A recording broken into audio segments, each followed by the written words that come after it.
Baik, dengan mengucapkan Bismillahirrahmanirrahim. Assalamualaikum warahmatullahi wabarakatuh. Halo teman-teman, kembali lagi dengan saya Adelia Jadiani Arsad dari Prodi Akuntansi Fakultas Ekonomi dan Bisnis. Nah, kali ini saya akan melanjutkan video part 2 dengan judul Etnometodologi. Langsung saja ke videonya. Etnometodologi adalah sebuah pendekatan dalam ilmu sosial, khususnya dalam sosiologi, yang fokus pada cara-cara di mana individu dalam kehidupan sehari-hari secara aktif menciptakan dan memahami tatanan sosial di sekitar mereka. Nah, pendekatan ini berangkat dari asumsi bahwa kehidupan sosial tidak hanya terstruktur oleh norma atau aturan eksternal, tetapi juga dibentuk, dinegosiasikan, dan dipertahankan melalui interaksi sehari-hari. Nah, asal-usul dan tokoh utama etnometodologi dikembangkan pada tahun 1960-an oleh Harold Garfinkel. Nah, ia adalah seorang sosiolog Amerika yang merupakan murid dari Alcott Parsons. Meskipun ia banyak dipengaruhi oleh pemikiran fungsionalisme struktural dari Parsons, Garfinkel mengembangkan kritik tajam terhadap pendekatan makro yang cenderung mengabaikan praktik-praktik konkret dan realitas pengalaman sehari-hari individu. Nah, istilah etnometodologi berasal dari gabungan kata etno, merujuk pada kelompok atau komunitas masyarakat tertentu, dan juga metodologi, yaitu merujuk pada metode atau cara-cara sistematis untuk digunakan sebagaimana untuk memahami atau membentuk realitas sosial. Nah, jadi etnometodologi itu berarti studi tentang metode-metode yang digunakan orang-orang dalam kehidupan sehari-hari untuk membuat dunia sosial dapat dimengerti dan dapat dijalani. Nah, terus poin yang kedua yaitu fokus utama etnometodologi, yaitu etnometodologi sendiri berfokus pada bagaimana tatanan sosial diproduksi secara praktis melalui interaksi sehari-hari. Fokus utama pendekatan ini meliputi beberapa poin. Yang pertama yaitu kegiatan sehari-hari, di mana etnometodologi melihat tindakan-tindakan rutin seperti berbicara, menyapa, menunggu, atau bekerja sebagai aktivitas sosial yang kompleks dan penuh makna. Nah, poin yang kedua yaitu indeks. Konsep ini merujuk pada fakta bahwa makna dari sebuah tantangan atau ujaran tergantung pada konteksnya.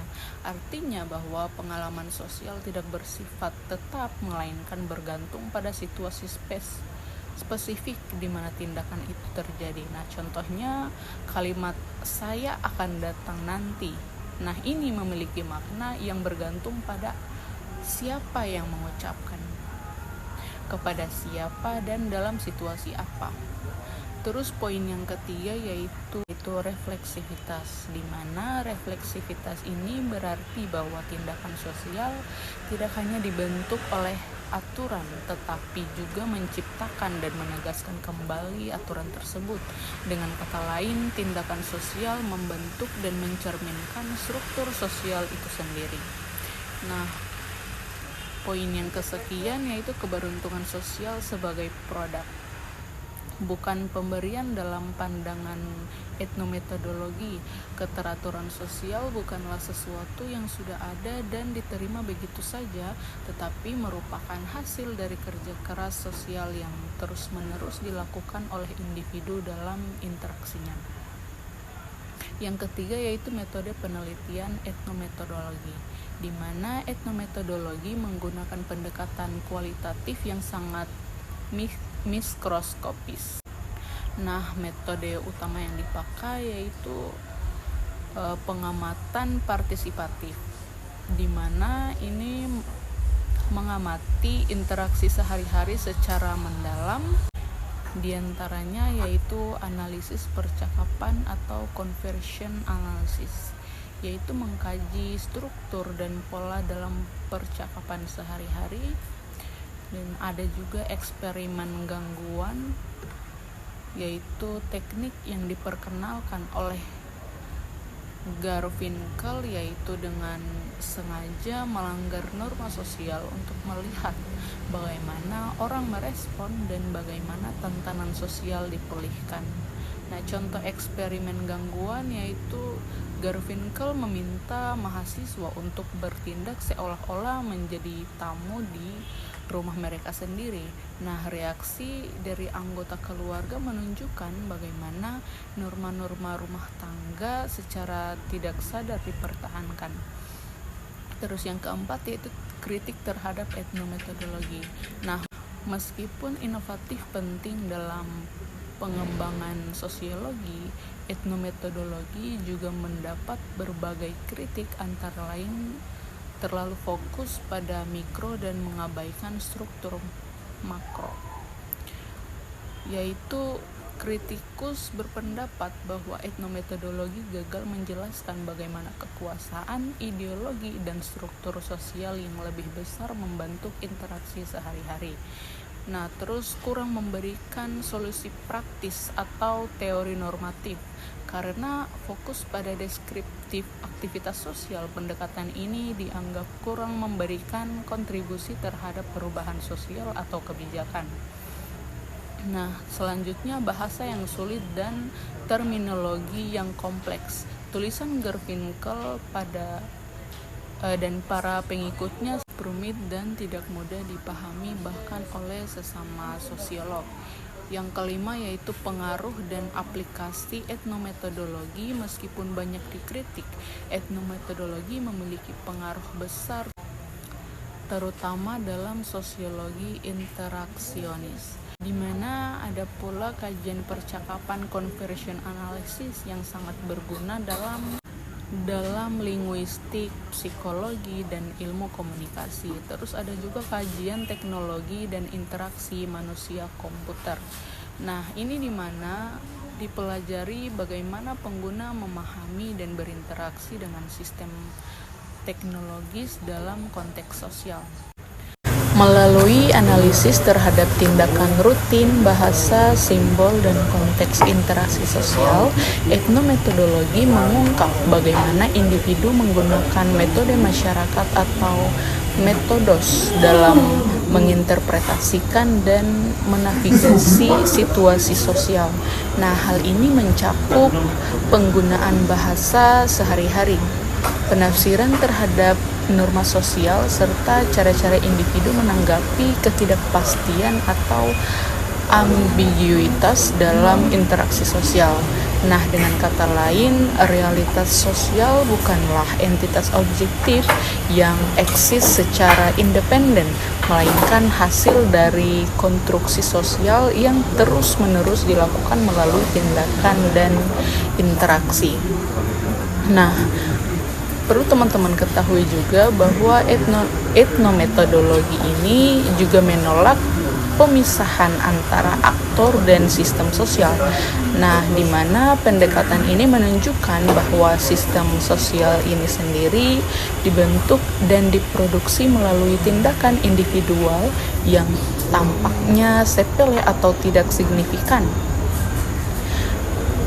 Ini merupakan praktik sederhana seperti percakapan di meja makan, antrian di toilet, atau menjawab salam menjadi objek kajian penting karena di sanalah norma sosial dihidupkan, diperkuat, atau bahkan dinegosiasikan ulang. Nah, salah satu kontribusi penting etnometodologi adalah penggunaan branching eksperimen atau eksperimen penganggaran norma untuk menunjukkan bagaimana individu itu dia bereaksi terhadap penyimpangan dalam interaksi sosial. Nah, reaksi terhadap pelanggaran tersebut menunjukkan betapa dalamnya norma dan harapan sosial tertanam dalam praktik sehari-hari. Nah, eksperimen ini membuktikan bahwa keteraturan sosial tidak diatur oleh hukum tertulis semata, tetapi oleh kesepahaman implisit yang diinternalisasi oleh masyarakat. Nah, etnometodologi juga memberikan kontribusi metodologis yang signifikan terhadap penelitian kualitatif dengan fokus pada interaksi narasi dan konteks. Pendekatan ini menekankan pentingnya mengamati dan menganalisis praktik sosial dari dalam, yaitu dari sudut pandang para pelaku sosial itu sendiri, dan ini juga menjadikannya sangat relevan untuk studi berbagai bidang seperti pendidikan, hukum, pelayanan publik, kesehatan, dan organisasi kerja termasuk UMKM, karena membantu mengungkap makna dari logika yang mendasari tindakan sehari-hari pelaku dalam konteks tersebut. Nah, namun demikian, pendekatan ini tidak lepas dari kritik salah satu kritik utama bahwa etnometodologi itu cenderung mengabaikan kekuatan struktur sosial yang lebih luas seperti kelas, gender, atau institusi politik. Nah, di sini fokusnya yang terlalu sempit pada tindakan individual dan mikrointeraksi. Ini dianggap melemahkan kemampuannya untuk memberikan analisis terhadap ketimpangan dan dinamika kekuasaan yang memengaruhi kehidupan sosial. Nah, meski demikian, dalam kombinasi dengan pendekatan lain seperti teori kritis atau sosiologi struktural, etnometodologi ini juga tetap memberikan kerangka penting untuk memahami aspek-aspek mendalam dari pengalaman sosial manusia.